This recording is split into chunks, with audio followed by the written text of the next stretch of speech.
ಕೆಲವೊಮ್ಮೆ ನಾವು ದೊಡ್ಡದಾಗಿ ಪ್ಲ್ಯಾನ್ ಮಾಡಿದ್ರೂ ಅದು ಎಕ್ಸಿಕ್ಯೂಟ್ ಆದ್ರೂ ನಮಗೆ ಸಿಗೋ ನೆಮ್ಮದಿ ದೇವಸ್ಥಾನಕ್ಕೆ ಹೋಗಿ ಬಂದಾಗ ಸಿಕ್ಕಾಗ ಇರೋ ನೆಮ್ಮದಿ ಅಷ್ಟು ಪ್ರಶಾಂತವಾಗಿ ಇರಲ್ಲ. ಇಂದು ನಾನು ಕಾಯಿ ಕಟ್ಟಿ 16 ದಿನ ಆಗಿತ್ತು. ಹಾಗಾಗಿ ನಾವು ಕಾರ್ಯಸಿದ್ಧಿ ಆಂಜನೇಯ ದೇವಸ್ಥಾನಕ್ಕೆ ಹೋಗಿದ್ವಿ. ಇಲ್ಲಿ ನನಗೆ ಇಷ್ಟ ಆಗಿದ್ದು ಅಂದರೆ ಈ ಕಾಲು ತೊಳೆಯೋ ಸ್ಥಾನದಲ್ಲಿ ವಯಸ್ಸಾಗಿರೋರಿಗೆ ಆ ಥರ ಒಂದು ಗ್ರಿಲ್ ಹಾಕಿದ್ರು, ಇಟ್ಕೊಂಡು ತೊಳಿಬೋದು ಅಂತ. ನನಗೂ ಯೂಸ್ ಆಯಿತು. ನನ್ನ ಮಗಳನ್ನ ಕರ್ಕೊಂಡು ಹೋಗಿದ್ದಾಗ ಒಂದು ಕೈಯಲ್ಲಿ ಎತ್ಕೊಂಡು ಇನ್ನೊಂದು ಕೈಯಲ್ಲಿ ಕಾಯಿ ಮುಖ ಎಲ್ಲ ತೊಳ್ಕೊಳ್ಳೋದಕ್ಕೋಸ್ಕರ ತೋರಿಸ್ಬೇಕು ಅನಿಸ್ತು. ನನಗೆ ಯೂಸ್ಫುಲ್ ಆಗಿರೋದು, ಸೊ ತೋರಿಸ್ದೆ. 16ನೇ ದಿನ ನಾನು ಹೋಗಿದ್ದಾಗ ದೇವ್ರಿಗೆ ನವಿಲು ಗರಿಯಿಂದ ಅಲಂಕಾರ ಮಾಡಿದರು. ತುಂಬ ಚೆನ್ನಾಗಿ ಅಲಂಕಾರ ಮಾಡಿದರು. ಎವ್ರಿ ಟೈಮ್ ನಾನು ಹೋದಾಗ ಕೂಡ ಡಿಫ್ರೆಂಟ್ ಅಲಂಕಾರದಲ್ಲಿದ್ದಪ್ಪ ಆಂಜನೇಯ ಸ್ವಾಮಿ ಅಂತಲೇ ಹೇಳ್ಬೋದು. ನಮ್ಮ ಮನೆ ದೇವರು ಆಂಜನೇಯ ಆಗಿರೋದ್ರಿಂದ ನನಗೆ ತುಂಬ ಈಸಿಯಾಗಿ ಆ್ಯಂಡ್ ಏನೋ ಒಂಥರ ಅಟ್ರಾಕ್ಷನ್ ಅಂತಾರಲ್ಲ ಆ ಥರ ಆಂಜನೇಯ ಅಂದರೆ. ಅಲ್ಲಿ ನಾವು 16 ಸುತ್ತು ಹಾಕಿ ನಮ್ಮ ಮನಸ್ಸಿಗೆ ಸ್ವಲ್ಪ ಪ್ರಶಾಂತಿ ಸಿಕ್ತು. ಅಲ್ಲಿ 16 ಸುತ್ತು ಹಾಕಿ 4 ಕಾಯಿ ಬಿಚ್ಕೊಂಡು ಬಂದು ಕೂತ್ಕೊಂಡ್ವಿ. ಇಲ್ಲಿ ಕೂತ್ಕೊಂಡು ನಮ್ಮ ಮನಸ್ಸಿನಲ್ಲಿ ಏನೇನು ಬೇಡ್ಕೊಂಡಿರ್ತೀವೋ ಅದನ್ನೆಲ್ಲ ನೆರವೇರ್ಸಪ್ಪ ಅಂತ ಬಂದ್ವಿ. ಅಲ್ಲಿಂದ ಕಾಯಿ ಬಿಚ್ಕೊಂಡು ಮನೆಗೆ ಬಂದೆ. ನನ್ನ ಮಗಳು ಫುಲ್ಲು ಎನರ್ಜಿಯಲ್ಲಿದ್ಲು. ಅವಳ ಎನರ್ಜಿಗೆ ನನ್ನ ಎನರ್ಜಿ ಯಾವತ್ತೂ ಮ್ಯಾಚ್ ಆಗೋಕ್ಕಾಗಲ್ಲ. ಯಾರಾದರೂ ಹೇಳ್ತಾರೆ 1 ವರ್ಷದ ಮಗು ಈ ಥರ ಎಲ್ಲ ಆ್ಯಕ್ಟಿವಿಟೀಸ್ ಮಾಡುತ್ತೆ ಅಂತ ಅಂದ್ಬಿಟ್ಟು. ನನಗೇನೋ ಗೊತ್ತಿಲ್ಲ, ಬಟ್ ಎವ್ರಿ ಡೇ ಸರ್ಪ್ರೈಸಸ್ ಅವಳ ಜೊತೆಯಿಂದ. ಅವಳನ್ನ ಹಿಡ್ದು ನನಗೆ ಒಂಥರ ಟಯರ್ಡ್ನೆಸ್ಸೋ ಸುಸ್ತೋ ಏನು ಅಂತಲೇ ಗೊತ್ತಾಗಲಿಲ್ಲ. ಊಟ ಮಾಡ್ಕೊಂಬಂದೆ. ಅಷ್ಟರಲ್ಲಿ ಅವಳದು ಒಂದು ನ್ಯಾಪ್ ಆಗಿತ್ತು. ಎದ್ಲು ಅಂತಂದ್ಬಿಟ್ಟು ನಾನು ಸ್ವಲ್ಪ ಅವಳ ಜೊತೆ ಆಟ ಆಡಿಸ್ತಾ ಇದ್ದೆ. ಎಷ್ಟು ಆಟ ಆಡಿದ್ರೂ, ಎಷ್ಟೇ ಕೋಪ ಇದ್ದರೂ, ಎಷ್ಟೇ ಏನಿದ್ರು ಮಕ್ಕಳು ಆಟದ ಮುಂದೆ ಎಲ್ಲ ಕರ್ಗೋಗುತ್ತಲ್ವ. ಹಂಗೆ ಆಟಾಡ್ತಾಯಿದ್ಲು. ಅವರಪ್ಪ ಬಂದರು. ಆಟಾಡ್ತಾಯಿದ್ದವಳು ಹಂಗೆ ಅಳಕ್ಕೆ ಶುರು ಮಾಡಿಬಿಟ್ಲು. ಹಾಗಂತ ಅಂದ್ಬಿಟ್ಟು ಒಳಗೆ ನಿದ್ದೆ ಮಾಡಿಸ್ಬಿಟ್ಟು ಎದ್ಬಿಟ್ಟು ಬಂದೆ. ಅದಾದಮೇಲೆ ಅಡುಗೆ ಮನೇಲಿ ನೋಡಿದೆ. ನಾನು ಈ ರೆಡಿಮಿಕ್ಸ್ ಕೇಕ್ ಪ್ಯಾಕೆಟ್ ತಂದು ತುಂಬ ವೀಕ್ಸ್ ಆಗೋಗಿತ್ತು. ಇನ್ನೊಂದು ವಾರದಲ್ಲಿ ಎಕ್ಸ್ಪೈರ್ ಆಗುತ್ತೆ, ಸುಮ್ಮನೆ ಯಾಕೆ ವೇಸ್ಟ್ ಮಾಡಬೇಕು ಅಂತ ಟ್ರೈ ಮಾಡೋಣ ಒಂದ್ಸತಿ. ನಾನು ಯಾವತ್ತೂ ಕೇಕ್ ಬೇಕ್ ಮಾಡಿಲ್ಲ ಅಂತ ಅಂದ್ಬಿಟ್ಟು ಯೂಸ್ ಮಾಡಿ ಬೇಕ್ ಮಾಡ್ತಾಯಿದ್ದೀನಿ. ಅವ್ರು ಕೊಟ್ಟಿದ್ದ ಪ್ಯಾಕಲ್ಲೇ ಮೆಜರ್ಮೆಂಟ್ ಎಷ್ಟು ಮೆಜರ್ಮೆಂಟ್ ಹಾಕಬೇಕು ಅಂತಲೂ ಇತ್ತು. ನಾವು ಹಾಲಾದರೂ ಹಾಕ್ಕೊಂಡು ಯೂಸ್ ಮಾಡ್ಕೋಬೋದು ಅಥವಾ ನೀರಾದರೂ ಹಾಕೋಬೋದು. ಹಾಲು ಹಾಕಿದ್ರೆ ತುಂಬ ಹೆವಿ ಅನಿಸುತ್ತೆ, ತಿನ್ನೋಕ್ಕಾಗಲ್ಲ ಅಂತ ಅಂದ್ಬಿಟ್ಟು ನಾನು ನೀರು ಹಾಕ್ಬಿಟ್ಟು 4 ಸ್ಪೂನ್ ಕೊಬ್ಬರಿ ಎಣ್ಣೆ ಹಾಕ್ಬಿಟ್ಟು ಅದನ್ನು ಚೆನ್ನಾಗಿ ಮಿಕ್ಸ್ ಮಾಡ್ಕೋತಾ ಇದ್ದೀನಿ. ಏನು ಲಂಪ್ಸ್ ಇಲ್ದಿರೆ ಚೆನ್ನಾಗಿ ಬೀಟ್ ಮಾಡ್ಕೊಬೇಕು. ನಾನು ಸ್ಪೂನಲ್ಲೇ ಆಯಿತು ಅಂದ್ಬಿಟ್ಟು ಸ್ವಲ್ಪ ಚೆನ್ನಾಗಿ ಬೀಟ್ ಮಾಡಿಕೊಂಡೆ. ಈ ಬೀಟ್ ಮಾಡ್ಕೊಂಡಿರೋದನ್ನು ಇನ್ನೊಂದು ಪ್ಯಾನ್ಗೆ, ನಮ್ಮ ಮನೇಲಿ ಅವನ್ ಇಲ್ಲ, ಏರ್ ಫ್ರೈಯರೇ ಇರೋದು, ಅದು ಸೇಫ್ ಆಗಿರುವಂಥ ಪ್ಯಾನಲ್ಲಿ ಸ್ವಲ್ಪ ತುಪ್ಪ ಸವರ್ಬಿಟ್ಟು ನಾನೇನು ಮಿಕ್ಸ್ ಮಾಡ್ಕೊಂಡಿದ್ದಲ್ಲ ಆ ಮಿಕ್ಸರ್ನ ಅದರಲ್ಲಿ ಹಾಕ್ಬಿಟ್ಟು ನಮ್ಮ ಏರ್ ಫ್ರೈಯರಲ್ಲಿ 14 ಮಿನಿಟ್ಸೋ 15 ಮಿನಿಟ್ಸೋ ಇಟ್ಟಿದ್ವಿ ನಾವು. ಇಟ್ಬಿಟ್ಟು ನಾನು ನೆಕ್ಸ್ಟ್ ಇದಕ್ಕೆ ಏನು ಕೋಟಿಂಗ್ ಕಟ್ಬೋದಲ್ವ ಅದ್ರ ಮೇಲೆ ಕಾನ್ಸಂಟ್ರೇಟ್ ಮಾಡೋಣ ಅಂತ ಅಂದ್ಬಿಟ್ಟು ನಾನು ಆ ಕಡೆ ಮಾಡಿದೆ. ಫ್ರಿಜ್ಜಲ್ಲಿ ನೋಡಿದೆ, ನನ್ನ ಹಸ್ಬೆಂಡ್ ನನಗೋಸ್ಕರ ಡಾರ್ಕ್ ಚಾಕ್ಲೇಟ್ ತಂದು ಕೊಟ್ಟಿದ್ರು. ತಿಂದಿರೋ ಹಂಗೆ ಇಟ್ಟಿದ್ದೆ. ಹೋಗ್ಲಿ ಇದಕ್ಕಾದರೂ ಯೂಸ್ ಆಯ್ತಲ್ಲ ಅಂತ ಅಂದ್ಕೊಂಡು ಖುಷಿಪಟ್ಟೆ. ಅದರಲ್ಲಿ ಡಾರ್ಕ್ ಚಾಕ್ಲೇಟ್ ನನಗೆ ಪರ್ಸ್ನಲಿ ಇಷ್ಟ ಆಗುತ್ತೆ. ನನಗೆ ಮಿಲ್ಕಿ ಚಾಕ್ಲೇಟ್ಸ್ ಅಷ್ಟು ಇಷ್ಟಪಡಲ್ಲ. ನಾನು ಚಾಕ್ಲೇಟ್ಸೇ ತುಂಬ ಕಮ್ಮಿ ತಿನ್ನೋದು. ಬಟ್ ಅದರಲ್ಲೂ ನಾನು ತಿಂದರೂ ಯೂಶಲಿ ಡಾರ್ಕ್ ಚಾಕ್ಲೇಟ್ ತಿನ್ನೋದು. ಯಾವಾಗಲೂ ನಾನು 70% 80% ಡಾರ್ಕ್ ಚಾಕ್ಲೇಟೇ ತಿನ್ನೋದು. ಸೊ ನಾನೇನು ಮಾಡಿದೆ, ಅದನ್ನು ತೊಗೊಂಡು ಫಸ್ಟು ಎಲ್ಲ ಸ್ಮಾಲ್ ಬಿಟ್ಸ್ ಆಗಿ ಬ್ರೇಕ್ ಮಾಡಿಕೊಂಡು ಅದನ್ನು ಡಬಲ್ ಬಾಯ್ಲರ್ ಮೆಥಡಲ್ಲಿ ಸ್ವಲ್ಪ ಮೆಲ್ಟ್ ಮಾಡ್ಕೊಳ್ಳೋಣ ಅಂತ ಇದು ಚಾಕ್ಲೇಟ್ಸನ್ನೆಲ್ಲ ಬ್ರೇಕ್ ಮಾಡಿಕೊಂಡು ಈ ಥರ ಹಾಕ್ಕೊಂಡು ಇದಕ್ಕೆ 1 ಸ್ಪೂನ್ ಬಂದ್ಬಿಟ್ಟು ಕೊಬ್ಬರಿ ಎಣ್ಣೆನ ಆ್ಯಡ್ ಮಾಡಿದ್ದೀನಿ.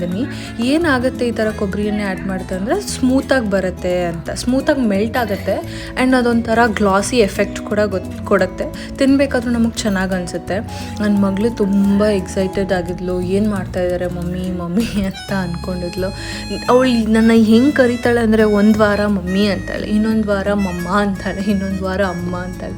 ಅವಳು ಏನು ಅನ್ಬೇಕು ಅಂತ ಅವಳಿನ್ನೂ ಫಿಕ್ಸ್ ಆಗಿಲ್ಲ. ಅವಳಿಗೂ ಸ್ವಲ್ಪ ಟೈಮ್ ಬೇಕು ಅಂತಾರಲ್ಲ ಹಾಗೆ. ಸೊ ಇಲ್ಲಿ ನೋಡಿದ್ರಲ್ಲ 2 ಮಿನಿಟ್ಸ್ ಆದರೆ ಸಾಕು. ನಾನೇನು ಮಾಡಿದೆ, ಒಂದು 2 ಮಿನಿಟ್ಸ್ ನೀರು ಚೆನ್ನಾಗಿ ಕುದಿಯೋವರೆಗೂ ಬಿಸಿ ಮಾಡಿಕೊಂಡೆ. ಅದಾದಮೇಲೆ ಗ್ಯಾಸ್ ಆಫ್ ಮಾಡಿಬಿಟ್ಟು ಹಾಗೆ ಬಿಟ್ಬಿಟ್ಟೆ. ಮೀನ್ವೈಲ್ ಇಲ್ಲಿ ಕೇಕ್ ಕೂಡ ರೆಡಿಯಾಗಿತ್ತು.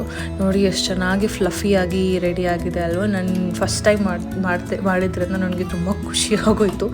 ಇದಕ್ಕೂ ಮುಂಚೆ ನಾನು ಬ್ರೆಡ್ ಮಾಡೋಣ ಅಂತ ಟ್ರೈ ಮಾಡಿದ್ದೆ, ಬಟ್ ಅನ್ಫಾರ್ಚುನೇಟ್ಲಿ ಅವಾಗ ಚೆನ್ನಾಗಿ ಆಗಿರಲಿಲ್ಲ. ತುಂಬಾ ಡಿಸಪಾಯಿಂಟ್ ಆಗೋಗಿತ್ತು.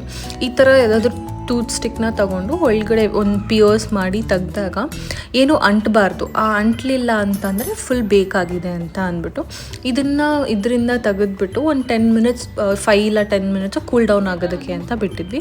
ಅದು ಕೂಲ್ ಡೌನ್ ಆಗೋ ಅಷ್ಟರಲ್ಲಿ ನಾವು ಸ್ವಲ್ಪ ಮೋಲ್ಡಿಂದ ತೆಗೆದ್ಬಿಟ್ಟು ಅಥವಾ ಆ ಪಾತ್ರೆಯಿಂದ ತೆಗೆದ್ಬಿಟ್ಟು ಸ್ವಲ್ಪ ಮೇಲ್ಗಡೆ ಡೆಕೋರೇಷನ್ ಮಾಡೋಣ ಅಂತ ಅಂದ್ಬಿಟ್ಟು ತೆಗಿತಾ ಇದ್ವಿ. ಬಟ್ ಅದಷ್ಟು ಈಸಿಯಾಗಿ ಬರ್ತಾ ಇರಲಿಲ್ಲ. ನಾನು ಫಸ್ಟು ಉಲ್ಟಾ ಮಾಡಿ ಟ್ರೈ ಮಾಡಿದೆ, ಸ್ಪೂನಲ್ಲಿ ಹಾಕಿ ತೆಗಿಯೋಣ ಅಂತ ಹೋದೆ. ಅಷ್ಟರಲ್ಲಿ ನನ್ನ ಹಸ್ಬೆಂಡು ಬಂದು ಫ್ರೆಶ್ ಆಗಿ ಬಂದರು, ಏನು ನಡೀತಾ ಇದೆ ಕಿಚನಲ್ಲಿ ಅಂತ. ಆಮೇಲೆ ಅವ್ರ ಕೈ ಚಳಕ ತೋರಿಸ್ಬಿಟ್ಟು ಸ್ವಲ್ಪ ಚಾಕು ತೊಗೊಂಡು ಇದು ಮಾಡಿ ಡಿಮೋಲ್ಡ್ ಮಾಡಿದ್ರು ಆ ಪ್ಯಾನಿಂದ. ಅದಾದಮೇಲೆ ಅದ್ರ ಮೇಲೆ ನಾನು ಚಾಕ್ಲೇಟ್ ಗನಾಶ್ ಮಾಡ್ಕೊಂಡಿದ್ದೆ ಅಲ್ವಾ, ಅದನ್ನು ಹಾಕಿದ್ವಿ.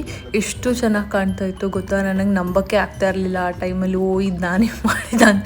ಐನೋ ಇದು ತುಂಬ ಸಿಲ್ಲಿ ಅಂತ ಅನಿಸ್ಬೋದು, ಏನಪ್ಪ ತೊಗೊಂಡು ಬಂದಿರೋದು ರೆಡಿಮೇಡ್ ಮಾಡಿಬಿಟ್ಟು ಇಷ್ಟೊಂದು ಬಿಲ್ಡಪ್ ತೊಗೋತಾರೆ ಅಂತ. ಅದೇನೋ ಹೇಳ್ತಾರಲ್ವ, ಆನೆ ಬಾರ ಆನೆಗೆ, ಇರುವೆ ಬಾರ ಇರುವೆಗೆ ಅಂತ. ಯಾವತ್ತೂ ಬೇಕೇ ಮಾಡ್ತಾ ಇರೋರು ಫಸ್ಟ್ ಟೈಮ್ ಬೇಕ್ ಮಾಡಿ ಈ ಥರ ಚೆನ್ನಾಗಿ ಬಂದಾಗ ತುಂಬ ಖುಷಿ ಆಗುತ್ತಲ್ವ. ಅದು ಸ್ಪೆಷಲಿ ನನ್ನ ಮಗಳಿಗೆ ಅಂತ ಮಾಡ್ತಾ ಇರೋದು ಫಸ್ಟ್ ಟೈಮ್ ಚೆನ್ನಾಗಿ ಬಂದಿರೋದ್ರಿಂದ ನನಗೆ ಖುಷಿ ಆಯಿತು. ಅದಾದಮೇಲೆ ನನ್ನ ಹಸ್ಬೆಂಡ್ ಟೇಸ್ಟ್ ಮಾಡಿದ್ರು, ತುಂಬ ಚೆನ್ನಾಗಾಗಿದೆ ಅಂತ ಹೇಳಿದ್ರು. ಆದಮೇಲೆ ನನ್ನ ಮಗಳು ವೆಯ್ಟ್ ಮಾಡ್ತಾಯಿದ್ಲು ಟೇಸ್ಟ್ ಮಾಡೋಕ್ಕೆ ಅಂತ. ಅವಳು ಯಮ್ಮಿ ಯಮ್ಮಿ ಅಂತ ಅಂದ್ಕೊಂಡು ಎಂಜಾಯ್ ಮಾಡ್ತಾಯಿದ್ಲು. ಐನೋ ಡಾರ್ಕ್ ಚಾಕ್ಲೇಟ್ ಮಕ್ಕಳು ಕೊಡಬಾರ್ದು ಅಂತ ಸ್ಮಾಲ್ ಕ್ವಾಂಟಿಟಿಯಲ್ಲಿ ನಾವು ಕೊಟ್ಟಿದ್ದು. ಒಳಗಡೆ ಕೂಡ ತುಂಬ ಚೆನ್ನಾಗಿ ಕುಕ್ಕಾಗಿ, ತುಂಬ ಫ್ಲಫಿಯಾಗಿ, ಒಳಗಡೆ ಡೆನ್ಸಾಗಿ ಒಳ್ಳೆ ಬ್ರೌನೀಸ್ ಬರುತ್ತೆ ಗೊತ್ತಾ, ಆ ಥರ ಚೆನ್ನಾಗಾಗಿತ್ತು. ನನಗೆ ತುಂಬ ಖುಷಿ ಆಯಿತು. ಅದಾದಮೇಲೆ ಅವಳು ಊಟ ಮುಗಿಸ್ಕೊಂಡಾದ್ಮೇಲೆ ಅವ್ರ ಅಪ್ಪನ ಜೊತೆ ಸ್ವಲ್ಪ ಆಡ್ತಾಯಿದ್ಲು. ಮೀನ್ ವೈಲ್ ಅಡುಗೆ ಮನೆಗೆ ಬಂದಳು. ನಾವು ನಮ್ಮತ್ತೆ ಏನೋ ಗಾಸಿಪ್ಸ್ ಇದ್ದೇ ಇರುತ್ತಲ್ಲ ಹೆಣ್ಮಕ್ಳಿದ್ದ ಕಡೆ, ನಾವೇನೋ ಗಾಸಿಪ್ ಮಾಡ್ತಾಯಿದ್ರೆ ಇವಳು ನಾನೇನು ಮಮ್ಮ ಅಜ್ಜಿ ಅಂತ ಅಂದ್ಕೊಂಡು ಬಂದಳು. ಅದಾದಮೇಲೆ ಅವಳು ಬಂದಾದಮೇಲೆ ಅವಳದೇ ಕಿಚನಲ್ಲಿ ರಾಜ್ಯಭಾರ. ನಿಮ್ಮ ಮನೇಲೂ ಹಿಂಗೇನಾ? ನೀವೇನೇ ಮಾಡ್ತಾಯಿದ್ರು ಎಲ್ಲನೂ ಎತ್ತಿ ಬಾಯಿಗೆ ಹಾಕೊಳ್ಳೋದು. ನನ್ನ ಮಗಳಂತೂ ಏನೂ ಬಿಡಲ್ಲ, ಅದು ಈರುಳ್ಳಿ ಆಗಿರಲಿ ಬೆಳ್ಳುಳ್ಳಿ ಆಗಿರಲಿ ಎಲ್ಲ ಒಂದು ರೌಂಡ್ ಬಾಯಲ್ಲಿ ಹೋಗಿ ಟೇಸ್ಟ್ ಮಾಡಬೇಕು. ನಿಮ್ಮ ಮಕ್ಕಳು ಇದೇ ಥರ ಅಂತ ಅಂದರೆ ನನಗೆ ಕಮೆಂಟ್ಸಲ್ಲಿ ತಿಳಿಸ್ಕೊಡಿ. ನಾನು ಒಬ್ಬಳೇ ಈ ಥರ ಪೇರೆಂಟ ಅಥವಾ ಎಲ್ಲ ಮಕ್ಕಳು ಇದೇ ಥರನಾ ಅಂತ ಅಂದ್ಬಿಟ್ಟು. ಅವಳು ಕಿಚನಲ್ಲಿ ಬಂದರೆ ಒಬ್ಬರು ಅವಳನ್ನ ಎತ್ಕೊಂಡಿರಬೇಕು, ಇನ್ನೊಬ್ಬರು ಅಡುಗೆ ಮಾಡಬೇಕು. ಮೀನ್ ವೈಲ್ ನಮ್ಮ ಪಕ್ಕದ ಮನೆಯಲ್ಲಿ ಚಪಾತಿ ಮಾಡಿದರು. ಅವಳಿಗೆ ಚಪಾತಿ, ದೋಸೆ, ರೊಟ್ಟಿ ಎಲ್ಲ ತುಂಬ ಇಷ್ಟ. ಯಾಕಂದರೆ ಅದು ಇವಾಗ ಅವಳು ಕೈಯಲ್ಲಿ ಇಟ್ಕೊಂಡು ತಿನ್ನೋದನ್ನು ತುಂಬ ಇಷ್ಟಪಡ್ತಾಳೆ.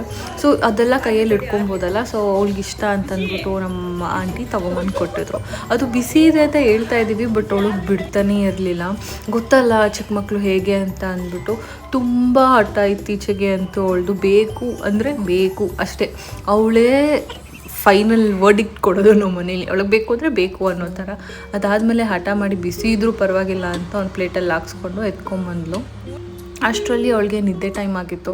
ಒಂದು ರೌಂಡ್ ಅವ್ರ ಅಜ್ಜಿ ಹತ್ರ ಮಲ್ಕೊಂಡ್ಲು. ಅದಾದಮೇಲೆ ಅವರಪ್ಪ ಅವಳನ್ನ ಆಟ ಆಡಿಸ್ತಾ ಇದ್ರು. ನನಗೇನು ಗೊತ್ತಿಲ್ಲ, ವೀಡಿಯೋ ಮಾಡ್ಕೋಬೇಕು ಅಂತೂ ನಾನು ಮಾಡಿಸ್ಕೊಂಡೆ. ಇದೇ ಥರ ಎವ್ರಿ ನೈಟ್ ಅವಳು ಮಲ್ಕೊಬೇಕಾದ್ರೆ ನಮ್ಮಿಬ್ಬರು ಜೊತೆನೂ ಸ್ವಲ್ಪ ಕಡಲ್ ಮಾಡಿಕೊಂಡು ಮುದ್ದು ಮಾಡಿಸ್ಕೊಂಡು ಅವಳು ನಮಗೆ ಮುದ್ದು ಮಾಡಿ ಈ ಥರ ಮಲ್ಕೋತೀವಿ ನಾವು. ಎಷ್ಟೇ ನೋವು ಕೊಟ್ಟಿದ್ರು ಅವಳು ನಮಗೆ, ಬೆಳಗ್ಗೆಯಿಂದ ಎಷ್ಟೇ ಕೋಪ ಬರ್ಸಿದ್ರು ಈ ಥರ ಒಂದು ಸ್ಮಾಲಾಗಿ ಅವಳು ಕೊಡೋ ಸ್ಮೈಲ್ಸು ಎಲ್ಲ ಕೋಪನೂ ಮರೆಸ್ಬಿಡುತ್ತೆ ಅಂತ ಅಂತಾರಲ್ಲ, ಆ ಥರ ಇವಳ್ದು. ನಿಮ್ಮ ಮನೆಯಲ್ಲೂ ಇದೇ ಥರ ಇದ್ದರೆ ನನಗೆ ತಿಳಿಸ್ಕೊಡಿ. ಇದಾಗಿತ್ತು ನನ್ನ ವ್ಲಾಗ್ ಇಂದಿನದು. ಈ ಥರದ ಹೆಚ್ಚಿನ ವೀಡಿಯೋಸ್ಗಾಗಿ ನನ್ನ ಚಾನಲ್ನ ಸಬ್ಸ್ಕ್ರೈಬ್ ಮಾಡಿ. ನಿಮಗೆ ಈ ವಿಡಿಯೋ ಇಷ್ಟ ಆಗಿದ್ದರೆ ಲೈಕ್ ಮಾಡಿ, ನನಗೆ ಕಮೆಂಟ್ಸಲ್ಲಿ ತಿಳಿಸ್ಕೊಡಿ. ಬಾಯ್.